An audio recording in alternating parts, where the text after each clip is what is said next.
Okay, welcome to the first of a series of Mike and Mike. Mike Pontonio, Mike Costantino. Hello. SJIceHockey. Mike is the president of the South Jersey League. First, we'll do a little intro. Mike? Yeah, I started with the league when it started back in 1993. I was actually here before then because before the league started in 93, he was playing over in Philadelphia Suburban. So we created our own league in 93. We had other presidents at the time. I did not become president until 2003, until now. So that's what I've been doing. I also ran Eastern Vikings Ice Hockey Club for many years and turned it over to a group about 3 or 4 years ago. Other than that, the league's running fine. Everything's good. Well, I don't know about that, but... All right, so I'm Mike Costantino. 1998, Art Red and a couple other guys started a sports website called SJ Sports. And then I started covering hockey since 1998. I went to Hollydale. I think I met Mike there. He was at the gate. Told him who I was, what we wanted to do. I remember him saying this league could use some coverage, as I recall. I remember it, 98. I remember it real well. And now in 2007, we became SJIceHockey because not much coverage for high school ice hockey in South Jersey. We're really the only steady ones, and so we became SJIceHockey. And now here we are, 2017. Yes, you started out with covering with Washington Township High School. Washington Township, and here we are. You know me because we ran Eastern and we beat Township. Yes. Back then, used to play games at the old Coliseum. Right, oh yeah. Which was my favorite rink to go to. Yeah, it was very tight. It was a lot of energy there. The only bad thing about it was the fans and the thing were behind the benches. That was great. To me, that was awesome because you were right in the action, right on top of everybody. It was good for you, but as a coach's point of view, you had the players almost getting involved with the fans. You had the team in control. That's true, but you had some good teams back then. Some of my favorite players, Orner, Tunstall, and Sullivan, were probably my favorite line back then. That was an excellent line. But I digress. So we asked for some questions from the fans and some from other people. So one was tell us about yourself. We did that. Someone wants to know, what's the toughest part of your job as president of the league? Toughest part of my job? Well, I don't know. A lot of people, when they have complaints, they have problems with the league, and we have to make decisions. A lot of people think we're taking sides with the team. We take no sides. And some people think I wake up in the morning, I got a can next to me with everybody's name in it, and I figure, who am I going to screw this week? I'm going to reach in the can. That's not how it works. We try to make the best decision within the league. And it's not going to make everybody happy. And that's one of the reasons why we hired a commissioner now, who actually is a retired state trooper. He handles the discipline. He handles everything very well, very professional, and actually helped us out a lot. I mean, it's a hard job. You're trying to make everybody happy, but it's not. Not as easy as what it is. But other than that, I wouldn't be doing it, okay, if I didn't have more good times than bad times. So True. It actually is a lot of fun and good people in the league too. Back 7-8 years ago, maybe even a little bit longer than that, I can remember we had a lot of issues with fighting.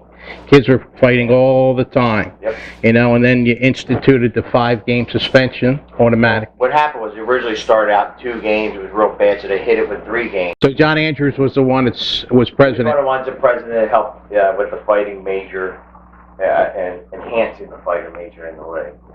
And I think it's really helped a lot over the years. I really think. Some will say, it only eliminates the referees from calling fighting. Yes and no, but there's one thing that's happening is we're not having massive brawls amongst the fans in the stands. It's not carrying in the stands. It actually worked out, real well. So.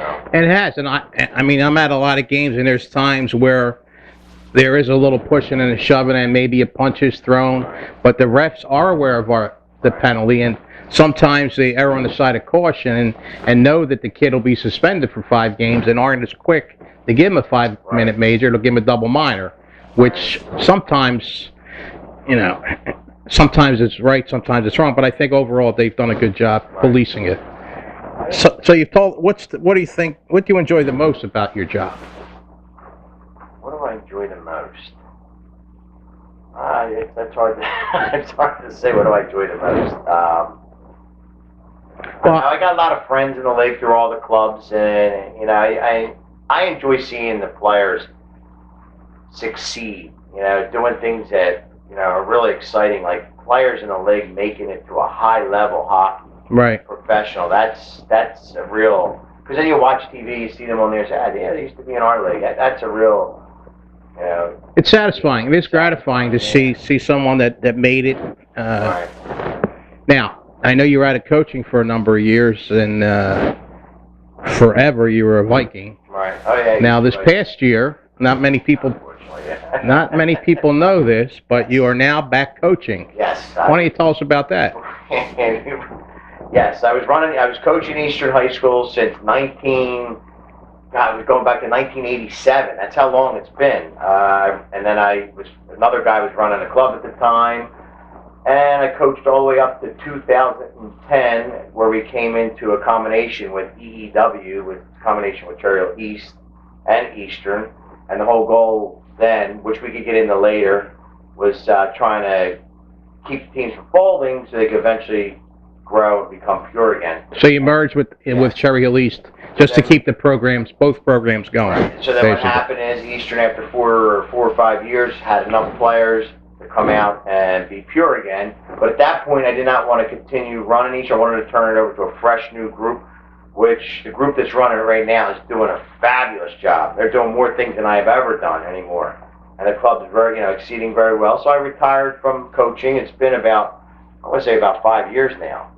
Right. Well, one of my good friends in the hockey world has been begging me to come and coach with their JV club, and finally I caved in. So yes, I am coaching Cherokee High School JV team. What? Which I'm having. Cherokee? Hello. I'm having a great time with these guys. This team is a lot of fun. I had a great practice the other night, which I was drilling into about. Well, there's a developmental stage, really. The B level is really. It's a lot of fun seeing them. The way they succeeded this practice was one of my better ones. I was very happy the way we started to drill out, and it was so messed up. And then after you run it for a good 15, 20, all of a sudden they started gelling. So right. That type of thing is what I like to see when the players learn and they're picking up and they listen. So do you take a lot of ribbon from your friends or colleagues now that you sort of gone to the dark side of the Cherokee Chiefs? Some of the evil empire, as some will call it. That's everybody, yeah. Not that I would call it. Scott's a good friend of mine. I think I've been taking more heat from my alumni than anything, I could see that.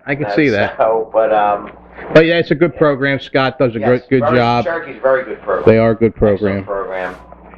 Now, you mentioned about EEW and Eastern and the purity and now, I know the league's main goal is to have as many pure teams as possible. Right. Why don't you explain to people why that's important? The league has always been pure. That's what high school hockey is. We try to base the rules off NJSA as close as possible, and we've been doing that for years. So hopefully one day they would sanction, but that's been a fight for many, many years. But you have to have rules and guidelines in high school hockey. A lot of people say, just let them play. He's my friend. But if you start doing that, it's not high school hockey anymore. It becomes in-house hockey. And personally, I'm not interested in running an in-house league. There's plenty of in-house leagues around. But purity is important. A lot of the players, the teams want to play for their high school team. Because a lot of these young players, I want to say, even the ones that are real good to play high-level club hockey, that play high school, they get the joy that I get from them, the joy for playing for high school, because they're playing in front of their student body. That's what they like, about the high school hockey. But it says something playing for your high school. Yeah, we had an issue. We had a situation where the pure teams were shrinking. And in 2010, my old vice president, Paul Droscher, came up with the idea that what we should do is, instead of losing these teams, is maybe we should try to combine them to keep them around. We had had rules in place so they could eventually turn and be pure again. What we did was we had schools like Cherry Hill East and Eastern, one that were combined, and then we also had teams that were hurting. We gave them a drawing area. In other words, like the shore area. You got Harbor, Mainland, Middle Township, and Lower Cape. Well, Lower Cape May is actually a pure team. where the other 3 are impure. And we gave them areas where they can draw from. Because their school district isn't big enough to support a team. And I'm happy to say Egg Harbor Township this year, I'm really happy for them that I thought the Pure teams were going to have a problem. They're pure this year, which is, I give George good credit for that, for, getting a pure team up. Right. Playing, especially from the shore. It's pretty tough down there. But hopefully some of the other teams, Mainland may be in the line for becoming pure in the future. So the main reason, obviously, was when teams like Eastern and Cherry Hill East were struggling with kids, you combined them just to keep the kids from playing, with the understanding that eventually, once they were able to recruit more kids and got more kids into the program, they would go back to being pure. Right. Right? Correct. Yep. So a team like Black Horse, what happened to them? I mean, they have a big area to draw from. Black Horse, I'm not sure what happened, but Black Horse, they were in our league originally. You had Triton, Highland, and what's that new one? Overbrook. No, not Overbrook. Triton, Highland, Timber Creek. Timber Creek, right? Yeah, Timber Creek. They were combined. What happened was they were all at one time. They had their own team. Believe it or not, Triton had their own pure team. I think it went for 2 years, and they won a South Jersey League championship in 1995. They had a dynamite team. I remember that. But then they just lost their numbers and they couldn't field a team. They folded. Then we had Highland. That's been around. They were the original club that's been around since one of the beginnings. Was Highland High School. They were pure for a while. Then we had the other school, Timber Creek, who came in, who was ran by Gary Scott. Gary Scott, great guy. Great guy, great guy. Club they had started out. And then again, the numbers were dwindling down there. So what they did was they created a club called Black Horse. And what we did, they were a combination team of the 3 schools. So every year they would try to petition, and they wanted to be considered pure as a Black Horse district team. Right. So I guess, was it 2-3 years ago, the league decided, okay, we'll give them that benefit, we'll let them be a pure team, and that's what we did. We let them consider Black Horse, the 3 schools, a pure team, because we figured that the numbers in that area are not, ice hockey numbers, they have a lot to draw from, but for some reason there's not a lot of ice hockey players. I don't know why, but this year is kind of surprised when they wrote back to me in the beginning of the season that they will not have a team this year, so I was a little surprised. Do you see them coming back in the next year or two? I don't know. They have a middle school program right now that I'm seeing. Right. I heard there's a Black Horse, so I don't know what's going to happen there. Their players are the players that they had left over. We put them on different teams. I think Cinnaminson has one, and the rest went to St. Joe's. St. Joe's got a couple of the really good kids. They got the goaltender, Michael Neal, sophomore, really good. They would have to approach us, and we have to go from there to see where they stand. So. One of the fans asked, why is purity so important? Why is purity so important? Because the thing is, it's high school hockey. It's what it is. It's high school hockey. Everybody has an excuse. Well, we're not sanctioned. Yeah, I understand that, and I said sanctioned, but this is a high school league, and we want to keep it high school. As soon as we start letting players come in and dictate where they can go, right? Exactly. Dictate where they want to play, and then you lose purity, and all of a sudden, like I was saying, it becomes an in-house league, right? And it's no longer high school hockey. We're not the only ones. It's the Philadelphia leagues. You have the Inter-County League, the Suburban League. You had the what was the one league called? You had the Lehigh Valley League, right? Bucks County League. They're all pure teams over there. Right. Every one of them's pure. Even Delaware. Delaware teams were all pure, and that was their biggest complaint with the South Jersey League in the beginning, because the Flyers Cup. That's another conversation. We'll get to that. They wanted to. They were playing teams in our league that were not pure, and they were pure, and Delaware is not very. They're not a very strong team. No. And one of the reasons they're not pure they're drawing kids from the school, but eventually there's a cycle. And one team, a pure example, is like Radnor High School in the Inter-County League. Mm-hmm. They were weak for so many years, and all of a sudden, boom, they were up, won a championship over there, and won the Flyers Cup. Right. And then they went down. They're weak with it. It's cycles. It goes in cycles. So. Yeah, I mean, I think that, in my opinion, you need to have purity, because you could have 1 or 2 teams that are drawing. Everybody wants to go play for, let's say, Washington Township. That's what's going on. Exactly. They want to go to Township. They want to play for Township Cherokee. or Cherokee or Eastern. and you gotta have rules. And back when we were playing in the Pennsylvania Flyers Cup, you could not get in the Flyers Cup unless you were pure, which still continues today. Now, speaking of the Flyers Cup, I mean, I can recall back when you put me on the Flyers Cup committee because I had no horse in the race, as they say. That's why we put you there. Right. You evaluated the teams. You knew our teams in the league. And I enjoyed that time, and I enjoyed going back and forth with the guys, going to the meetings, and everyone always had an agenda. And it's kind of funny that every time we sent teams over there, we were well represented. Yes. Eastern made it to the finals. Yes. Mm-hmm. Cherokee won the championship one year, and it was like what you win the Flyers Cup in Pennsylvania, that winner goes to play in the state championship. Yeah. Well, they couldn't send a team from Jersey to play in the state championship, so now all of a sudden they were talking, we sort of got pushed out. Why don't you tell everyone? The thing is with that is, and I understand, I had to explain to our teams, they have states over there, and they have the teams up in Pittsburgh, which they have the Pittsburgh Cup, and then they have the teams down in the Flyers Cup. So the Flyers Cup was a tournament designed by the Philadelphia Flyers for the Delaware Valley teams. This championship was added in there for the Philly teams because they needed something to base the teams to go to the final or the states.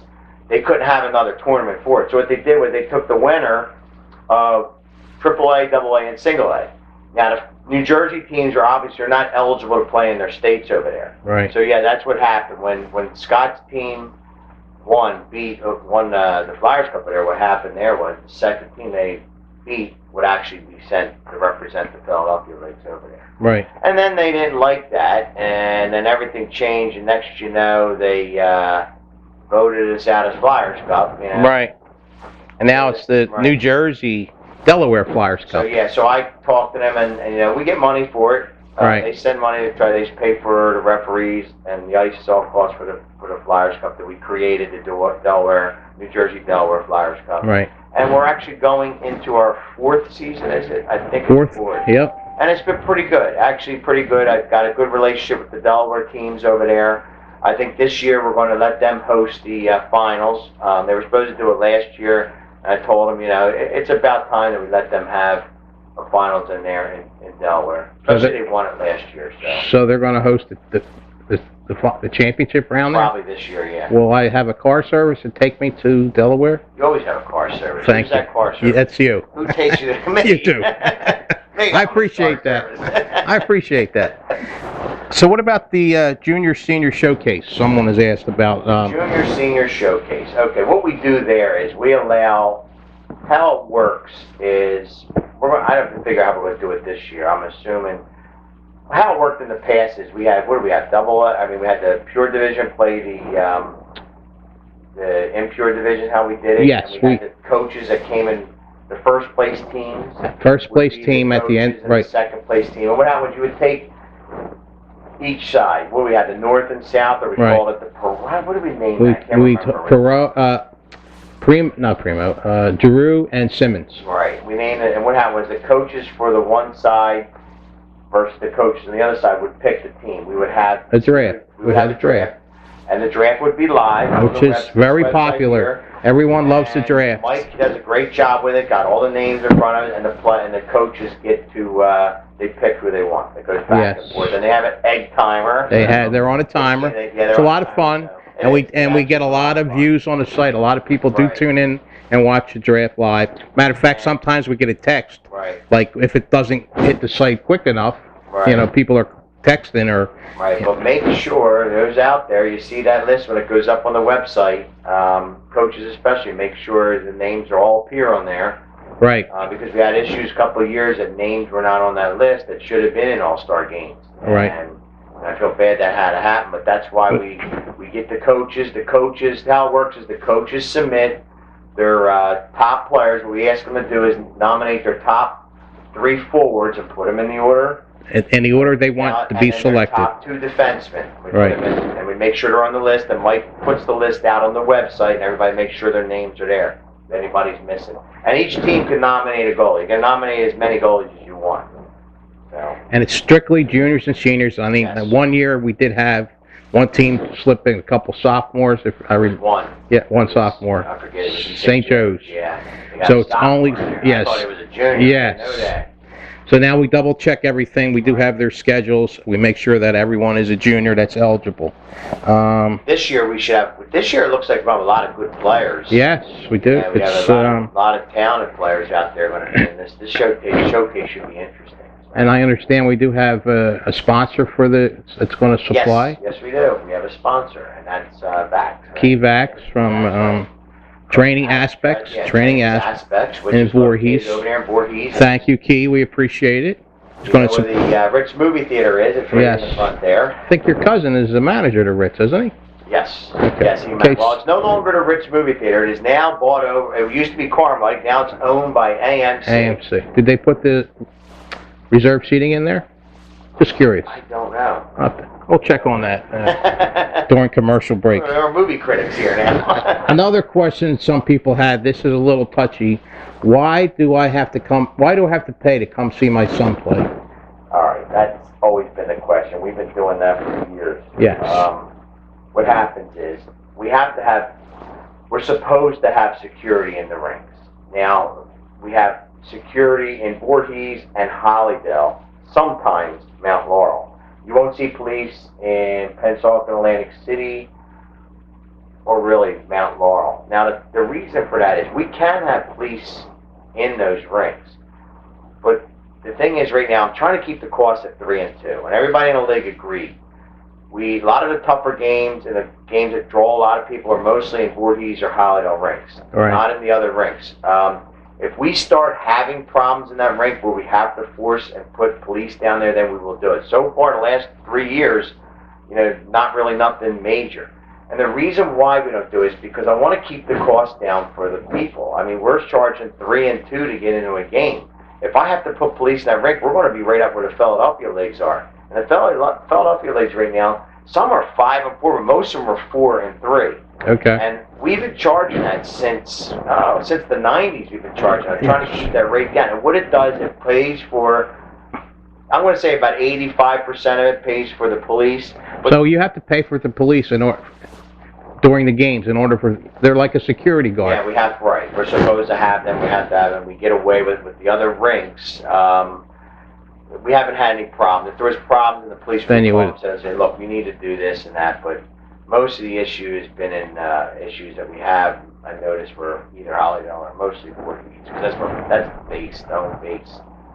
We're in there. Speaking of Hollydale, will there ever be a Township Clearview game back at Hollydale? Well, I'd like to see it. I think it'd be great. The only way that's going to happen is someone's got to convince the management of Hollydale to allow that to happen. That's not the league. Somebody mentioned they have a new owner there at Hollydale now. Yeah, the problem with the new owner is, there's no problem with the new owner. The problem is you have a new owner, but I think it's still the same management. Okay. So you would have to talk to the management. They don't. I've questioned that, and Clearview's. It's ridiculous. Waters has mentioned it to us, and they just don't want to. And I'll tell you the reason why. Okay, and I understand this. And this is going back some time now. We're going back in probably early 2000s. Early 2000s. Where when Clearview Township was one of the biggest rivalries, that rink used to pack them in. Pack them in. I mean, you see Cherokee today and all the kids. This was even more. It was so big. And the problem we were having is we had to hire 12 officers in the rink.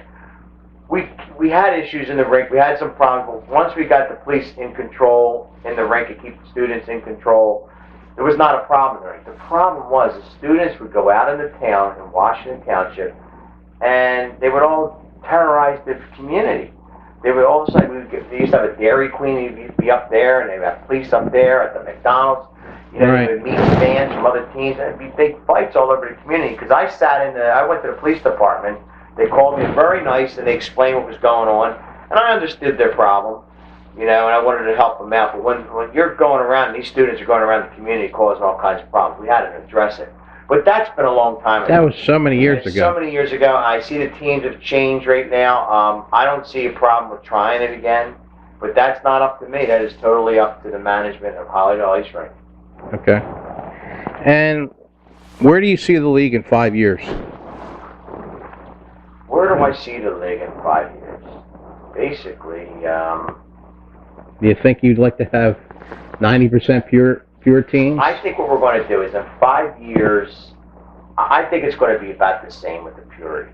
You know, we got to hang on. We got the right teams, or I should say right teams. We got the teams in there that seem they're going to stay alive and being pure for a while. There's really only 2 other teams right now that, you know, that I'd like to see become pure. Cherry Hill East and Clearview. They're 2 teams, and Clearview, when they were pure, they were a powerhouse. You know, when Larry Mina running, Yeah, great team. yeah. And then Cherry Hill as well. Cherry Hill was always a competitive team for years, you know, and with their purity and all. But they're the 2 teams I really like to see pure. I know the other teams in the league, and I know that everybody can't become pure, but, you know, we want to support them and keep them playing in the league, like the shore teams. Right. I like to keep Middle Township. Definitely want to keep them together. Their team is Middle Township surprised me this year, because they're actually playing pretty competitive hockey, very disciplined this year. You know, and I think they have 2 wins now, right? Yeah, they played one team I didn't think they were going to win. They actually played really well this year. Lower Cape May is a pure team, and they're really, really struggling this year in the division. They might be more or less probably almost JV caliber. Right. But that's a team I'm not putting in the throwing. I'm really been concerned about that, thinking about how can I help this team out. It might be too late this year. I might be able to do something, but I'm looking at it and I'm seeing there's a big struggle. They haven't scored. They finally scored their first goal, and guess against who? Eastern High School. They got 2.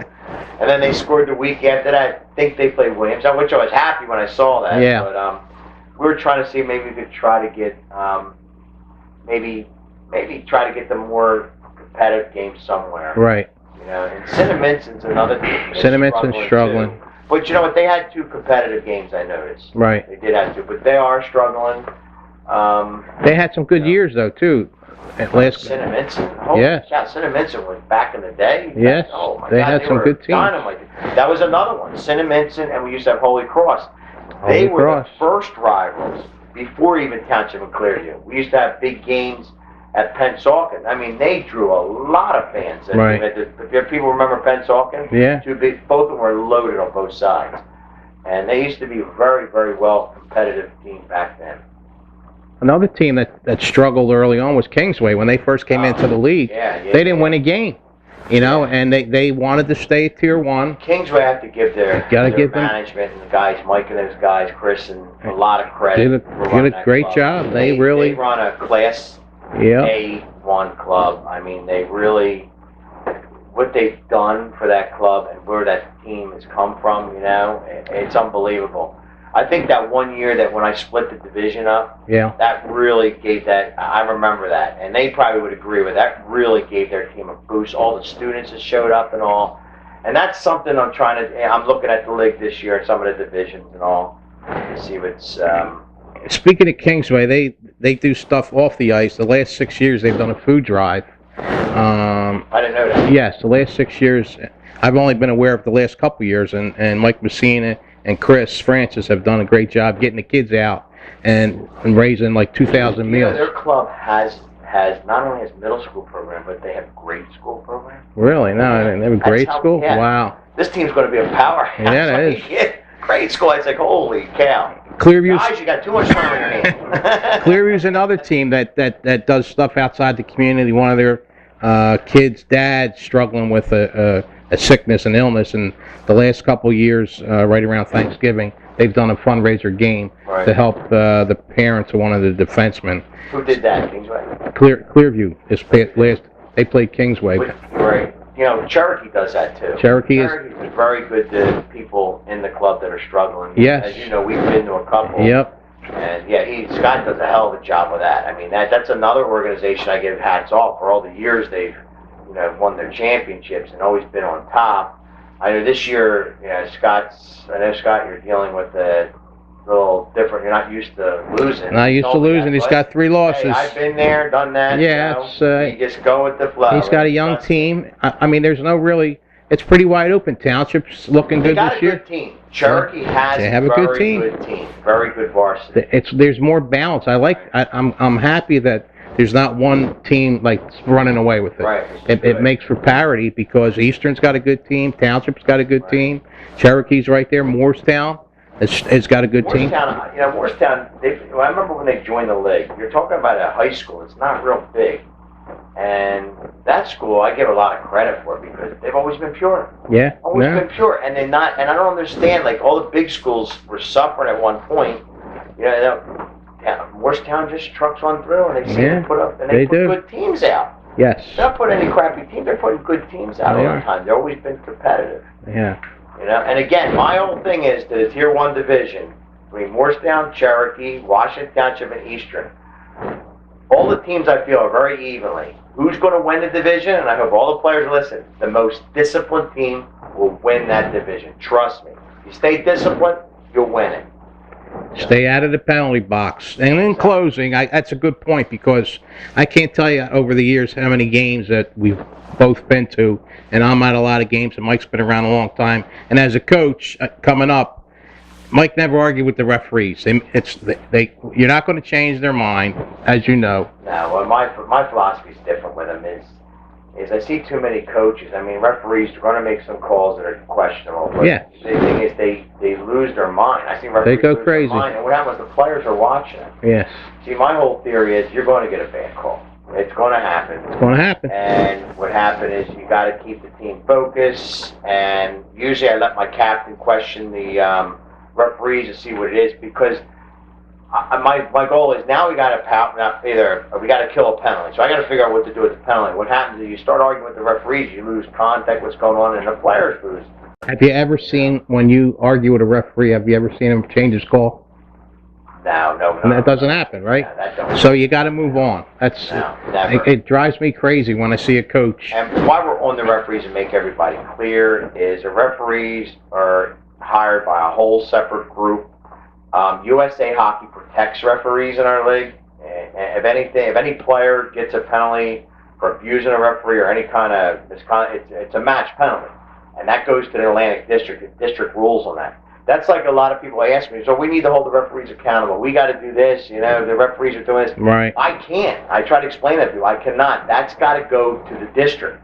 The district. And I tell people, look, if you're that upset, okay, you need to contact Ron Goodman, who happens to be the handle of the district, and you can talk to him about it. But they're the ones that discipline the referees. We cannot. Some people don't realize you don't pick the referees. You don't assign the referees. We get in trouble for that if we. There's a referee assigner that assigns yes. each game. You have nothing to. The league has nothing to do with it. No, right. We have a referee assigner. He has his own group. He brings his group of referees in, and that's who we hire. And they bring to do the. Okay, I think that we've covered all the questions that were submitted. Anything in closing, Mike, you want to say? No, I think this is great. I think this is a good thing that we're doing with the podcast, and probably we'll do more. Yes, we'll do a few more. How the feedback is. We'll get the feedback. We'll post it on our site, and sure people. There will be some criticisms. But now that Mike and Mike show on ESPN has retired, we now have a new Mike and Mike show. So any sponsors out there that want to sponsor this podcast are more than welcome to take their checks made out to Mike Costantino, COS, TAN. No, I'm just kidding. Okay. No. Thank you. All right, thanks.